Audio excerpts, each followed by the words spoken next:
So before we get started, I'd like to show you the intro video and a little bit of gameplay from the Sega Saturn, so you can make a little bit of a judgment on the console itself by seeing it in action.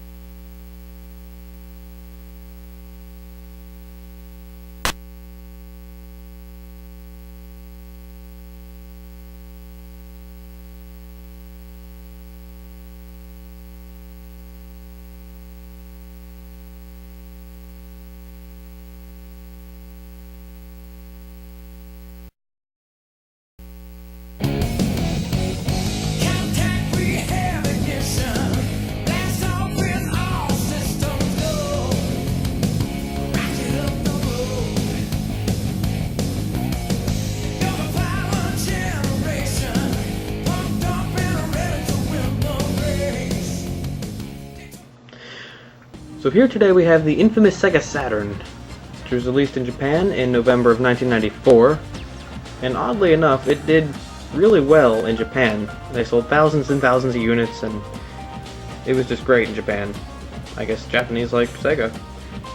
So in the US, it was released on September 2nd, 1995. Unfortunately, it was released too early. Sega had rushed the system in order to combat the PS1. What this is a 32-bit system. The PS1 is 128-bit. So Sega realized they needed to get the system out there quickly so that they could actually maybe sell a few instead of selling none, as opposed to the PS1. Also, the PlayStation 1 was $100 cheaper than the Saturn. The Saturn started at $400 and stayed at $400, and the PS1 started at $300. Already things were not looking good for the Sega Saturn. So let's go over some specs. This thing has a two 32-bit processors, each running at 28.6 megahertz, which made programming for the console quite difficult, because only one of them could access the RAM at once. And it took a couple years for third-party programmers and even Sega programmers to get used to programming the thing because it was so difficult to program. So it has 2 megabytes of RAM and 1.5 megabytes of video RAM, and could support 16.7 million colors. Now that's a lot of colors. So let's take a look at the whole console. It's pretty cool. I really like this thing. It's got a nice centered open button. It's a disc console. There's a problem with the lasers in the Sega Saturns. Most of them have a problem with failing and stopping working. Anyway, mine is in good working condition, and I'm glad that it is, and I hope it never goes away. Another different thing about this is there's a little window here that lets you see in to watch the disc, see if it's spinning. I really like that feature. It's really fun to watch the disc spin, even if you're playing a CD or playing a game. It's pretty cool.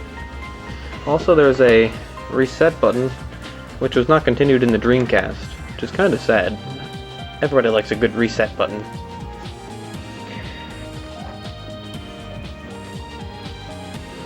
Also, there was a cartridge input, which goes right here, and that is for memory. So because it only has 2 megabytes of RAM, you can put in a bunch of memory in case you have a bunch of Saturn games. Also, there was one interesting thing about the cartridge slot. I want to say this is probably a revolutionary thing at this time. This is 1995. Sega came out with a modem that you can plug in here and actually play online. Never been seen before in the history of gaming. First time. Sega at the forefront of technology. On the back here, there's also another thing that was completely new to gaming, which was this communication port that let you play another Sega Saturn. You could play 4 people on 2 TVs with 2 Saturns. Completely different. Nothing had ever been seen like that before. Also, what's a little bit different is here we have batteries. It powers the clock and it powers the RAM. That way you can keep your data saved, and it'll keep the time which is quite nice. It's always nice to not have the time on your console, and you can just check the time whenever you feel like it. Over here, the power adapter is inside the console. Now that's different, because if you had a Sega Genesis, you know that the power is outside. You can tell the giant blocks, especially if you had a 32X, a Sega CD, and a Genesis. Then you had a bunch of wires going everywhere. Also, they continued the odd AV out thing. I'm not really a fan of that. It's just weird to plug in, and it just doesn't work out well. It goes to an RF unit, which is just kind of painful to plug into new TVs. Oh, one more thing. The battery type is CR2032, in case you have a Saturn and you want to know the number. Now onto the controller. This controller was slightly different from the Genesis. It had your standard ABC, but it also had XYZ. There were also some special buttons that let you control the functions of your CD when you're listening to your music. You can pause it, stop it, repeat, forward, back. One of the main things I don't like about this controller is the D-pad. It's not good for 3D games, but there's a reason. Originally, the Saturn was meant to be a more powerful 2D console. Unfortunately, Sega found out the PS1 was coming out and decided they needed to add another processor to make it a 3D console, and so they did, and it ran 3D games. There was also a Model 2 controller, which came with some games, such as Knights, and here's a picture of it. As for the games themselves, they didn't really change very much from the Sega CD. Since they are CD games, you know, instead of saying Sega CD, it's a Sega Saturn, which, you know, it's good. It's got its little symbol.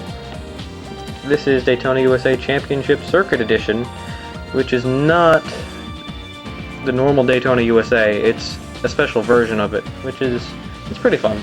I really like the 32-bit graphics. They just look so cool. Ultimately, the Sega Saturn was a failure.